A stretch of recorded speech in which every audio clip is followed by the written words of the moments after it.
Coming up on tonight's episode of Faith versus Culture, we're going to take a look at some of the things Christians are consuming that really could be a danger to their Christian walk. That and more coming up next. To have sex before you marry is a bad idea. Don't tell me there's no such thing as gun violence. That just depends on your definition of when life begins. There are problems of sin and habit that cannot be solved outside the person of our Lord Jesus Christ.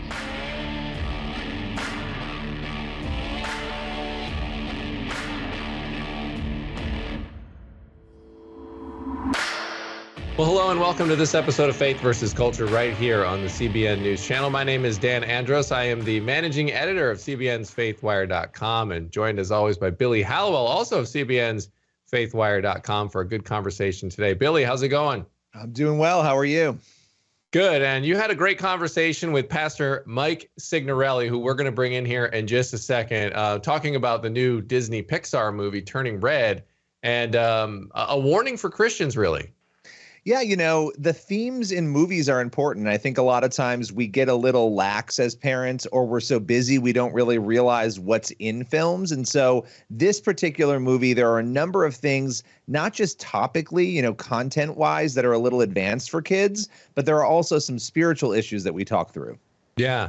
And, and I think the general topic today, as we talk about this Disney movie, we talk about a couple other things. It's just a lot of times we can put our screensavers on and just sort of go through life, and it's okay to consume certain things. Not everything is going to be exactly, dedicated, to exactly a biblical principle, right? That's going to happen. It's just the nature of our world. But we can take it too far. We can start consuming things that are really dangerous to our walk if we're not careful with that. So I want to bring in Pastor Mike.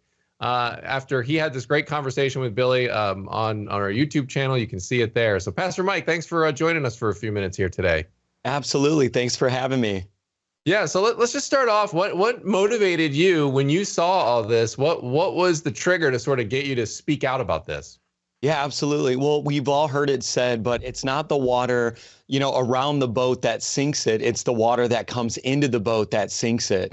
And, for me, it was really appalling because I found out some details of the movie and I turned to my wife. Now, I've got one of the greatest wives on the planet, but we have an elementary age kid. And she literally turned to her and said, "Hey, did you watch this movie yet?" And then that's where I realized, even as a pastor, it's possible for content to come into my home that, quite frankly, we just missed it. And so that really started it for me. I said, you know what, I'm going to preview it for myself. And within the first 9 minutes, I was shocked and appalled at what I was seeing. Yeah, well, it's interesting too, you say that. I think a lot of parents, they're like, oh, it's Disney, everything's going to be fine. So what was it in those first 8 minutes that really struck you as problematic? Yeah, for me, I look at everything through the lens of the Bible. We're supposed to be in the world, but not of the world. And, we're going to be exposed to things when we go to the grocery store. We're going to be exposed to things when we go to retail stores. But it's when it comes into our lives, that's when it becomes problematic. And within the first 8 minutes, you have this allusion to ancestry worship. Obviously, Hebrews chapter 9, verse 27 talks about how it's appointed to all of us once to live, then to die, then to face judgment. And so any kind of communication or, worship of ancestors is a problem scripturally for me. And then they start chanting. And then I realized that this is a ritual. And as the movie begins to play out, spoiler alert, the whole thing is this extended ritual with all these spiritual elements to it that, quite frankly, I deemed as demonic. And what's interesting too, I think you mentioned that your child there said, hey, Dad, how come everything seems to be represented in these movies from Disney and others, except for a committed Christian? And that really is true. You see all these other spiritual themes and witchcraft even, and all the things that you mentioned, and then it's like controversial somehow to have a regular Christian. Well, you're right. I live here in New York City. I have a 15-year-old and I have a 7-year-old, and the 15-year-old turned to me and she said, "It seems as if we're coming to the point where every group is represented except for us." And, I think that's an important point. And for a teenager to make that observation, she goes to Anthropology, which is like a female clothing retailer, and sees horoscopes and, sees the occult books that they have on the top shelf, but she's not going to see a Bible. And so you see the lack of representation right now, and it's becoming increasingly obvious to anybody who's paying attention.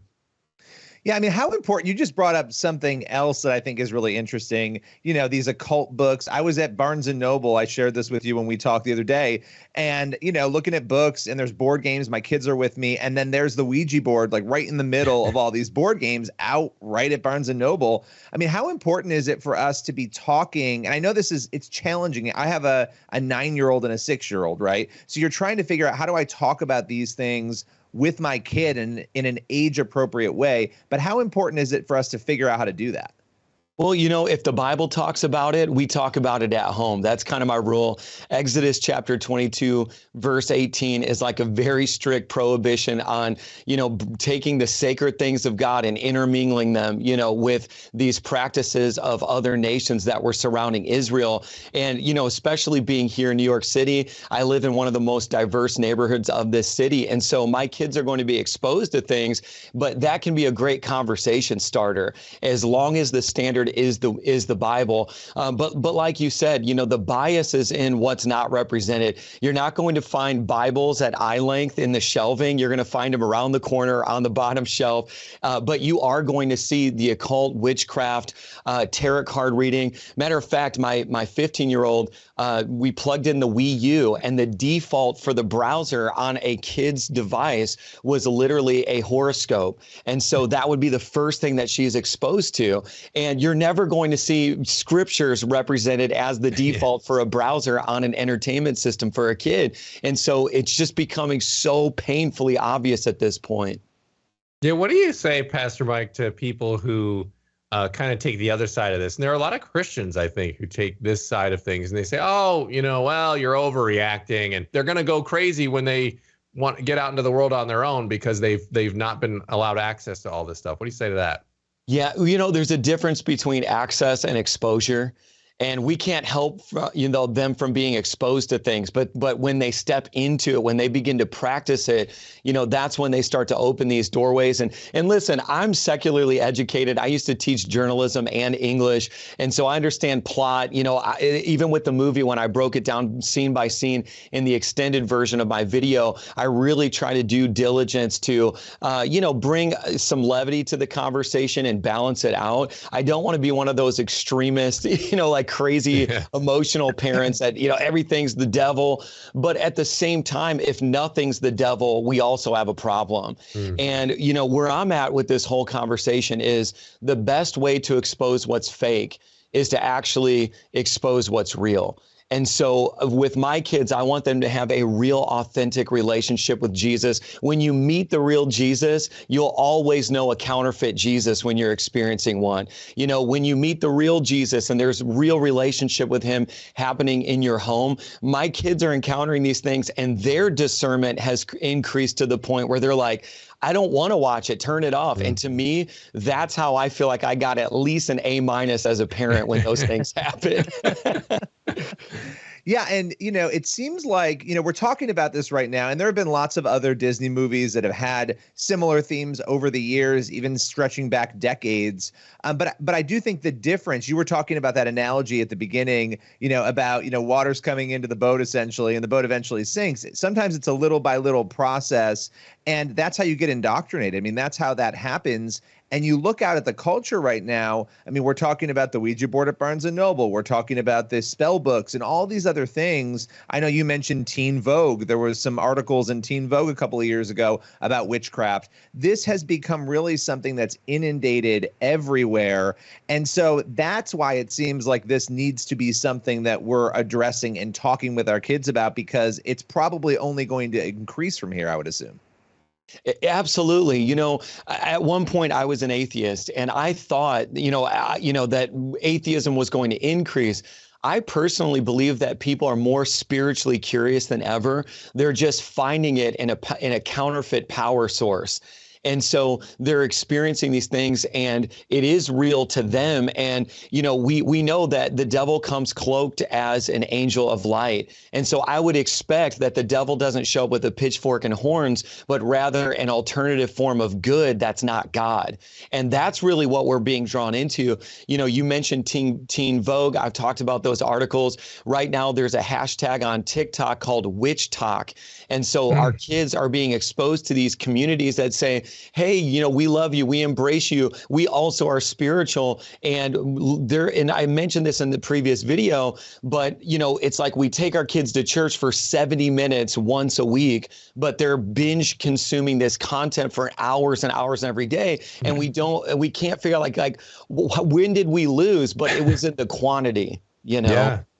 Yeah, that is a great point. I mean, you think about the pie chart, and just, even in our own walks, I try to think about that. Like, well, what part am I, devoting to my scripture reading? What part am I devoting to Netflix? And, that pie chart can be pretty convicting at times if you give it an honest assessment. And so as parents, we should be doing the same thing for our kids as well. It's a great point.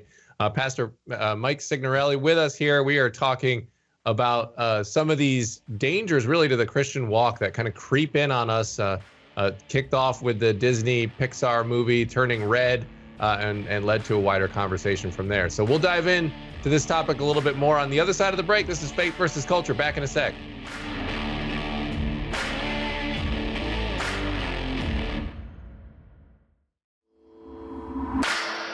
All right, we're back on Faith versus Culture right here on the CBN News Channel. Dan Andros here, Billy Hallowell there. We are joined by Pastor Mike Signorelli, who has gone a bit viral here for his discussion on this new Disney Pixar movie, Turning Red, which we've had here a great conversation on that. And just generally speaking, how Christians should be handling some of these outside influences and themes that are bombarding us and our kids on a regular basis. So Pastor Mike, again, appreciate you being here. And you mentioned last segment that you were once an atheist. So I'm always interested to hear the conversion story. I love hearing a testimony. So can you talk a little bit about how you came to Christ after being an atheist? Yeah, well, like many people, I was seeking answers, and I was raised in a very poor family, and people in my family were not college educated. And I lived that cliche story of being a first generation college student and going to a biology class and having a professor literally say at Indiana University that God doesn't exist. And my entire worldview collapsed in that moment, because I thought, well, here's the thing. My family is ignorant and uneducated, and they believe in God. And this guy's the most educated person I know, and he doesn't believe in God. Therefore, God doesn't exist. And so that really started a major conversation in my personal life. I did go full atheist, not agnostic. It was not I can neither deny nor prove God's existence. I was like, no, he doesn't exist. And but one thing I will say is I always stayed curious, and I started conversations on campus. I called them spirituality talks, and we had atheists, Hindus, Muslims, agnostics, people from every different faith, and we would come together on a friend level, and we'd talk about what we believe and why. And that all culminated to my junior year, where kind of a plot twist, I believe it was a divine appointment. I ended up moving into a house randomly, and one of my roommates was an Ivy League educated theologian. And when he found out that I was an atheist, he took it upon himself to dismantle every single question and concern I had over the course of the year. And because, I didn't know that faith and reason could actually be married together. I thought that I didn't know that science, could prove the existence of God. And so he introduced me to astrophysicists like Dr. Hugh Ross. And, I guess people with a higher IQ than the guy at Indiana University who did believe in God. And I remember accepting Christ. It was more like a rededication right there in the house junior year of college, and just weeping. And I couldn't stop saying, my mom was right. My mom was right. And, she didn't know all the things that I had learned on that journey of theology and science and how it intermingles with faith, but she was still right. And so that's part of my story. Now, all these years later, I'm a lead pastor of V1 Church, which I founded. And people are, I think, comforted to know that I've been on both sides and can help help them. And we don't have to be ashamed about our doubts, just like doubting Thomas. I believe Jesus is still beckoning us to feel his nail-scarred hands. The proof is there.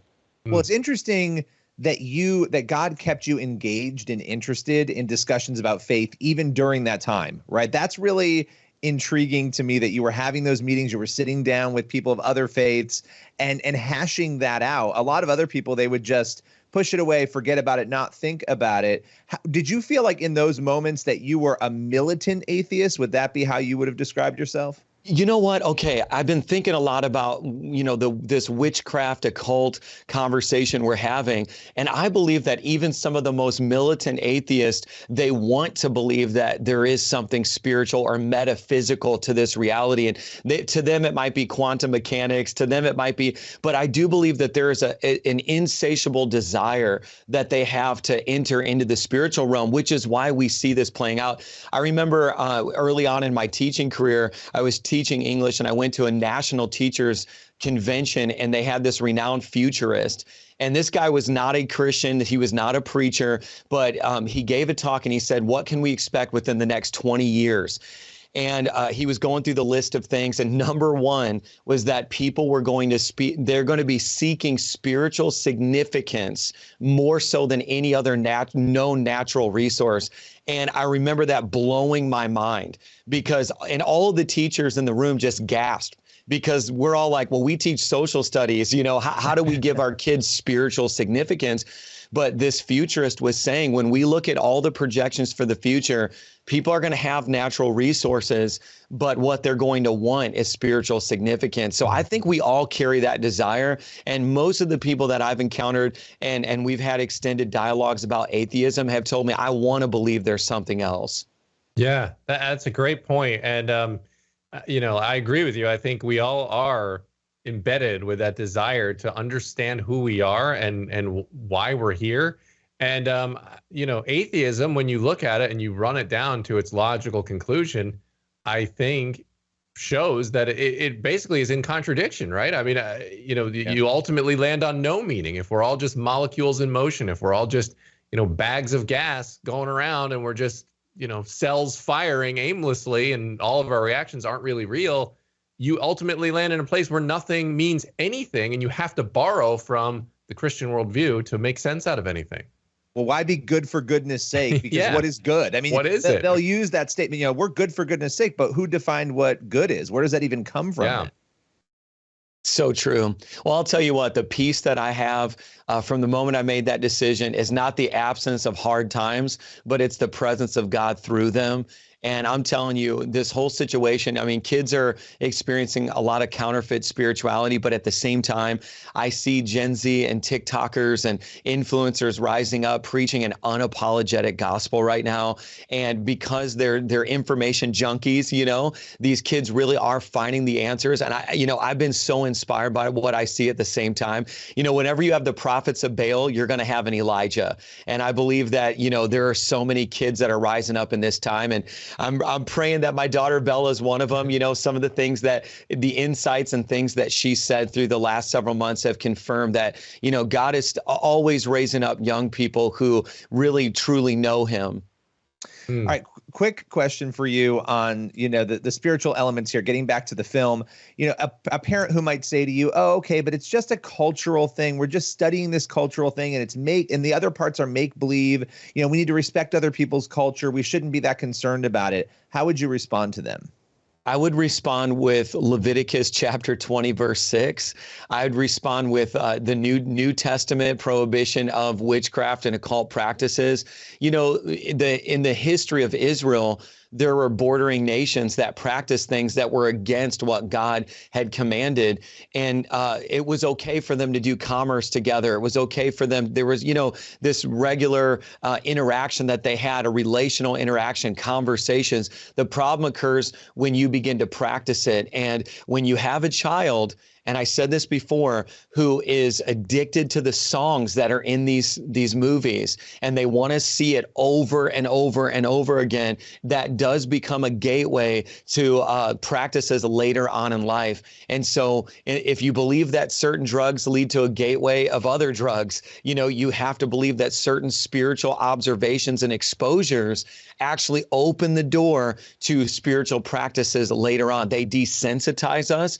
And I'll say it like this. There's even parents, Christian parents, who've watched the videos and the clips I've put out about this movie, and in the comments said, man, I've got to the point where I watched it with my kid and didn't even think it was wrong until I saw this video. And I do believe we can get to the point where we become numb because, and we almost treat our kids like we treat ourselves. And if we don't have a filter, we cannot pass a filter on. And so I really believe that this is a conversation about, hey, are you still becoming a friend with the Holy Spirit? Is he sitting there watching you scroll through your phone with you? And if you truly believe that, then what does he want for you to think on? Things that are noble, that are lovely, and getting back to the basics that really in this time are so desperately needed. All right, Pastor Mike Signorelli, V1 Church in New York. Thanks so much for spending a few minutes here talking about this. I think it's vitally important. And on this show, we often talk about where culture's creeping into the church. And I think you brought up some really important areas today. And I hope people take that home and you use it to reflect on their own walk. So appreciate you being here, Pastor Mike. Hey, thanks so much for having me. It was such an honor.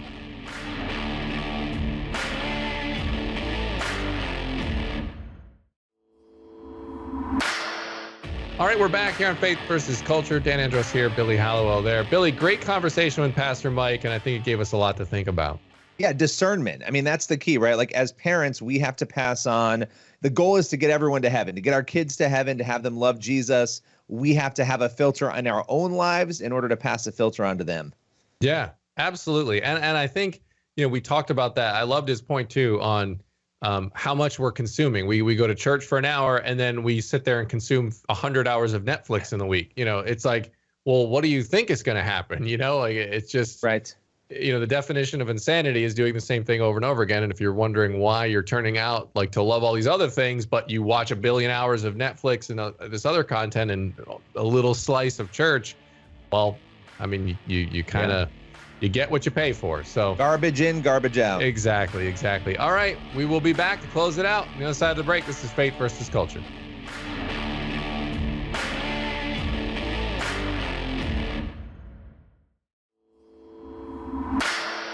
All right, thanks for being here for this episode of Faith versus Culture on the CBN News Channel. God bless. We will see you next week. Have a great one.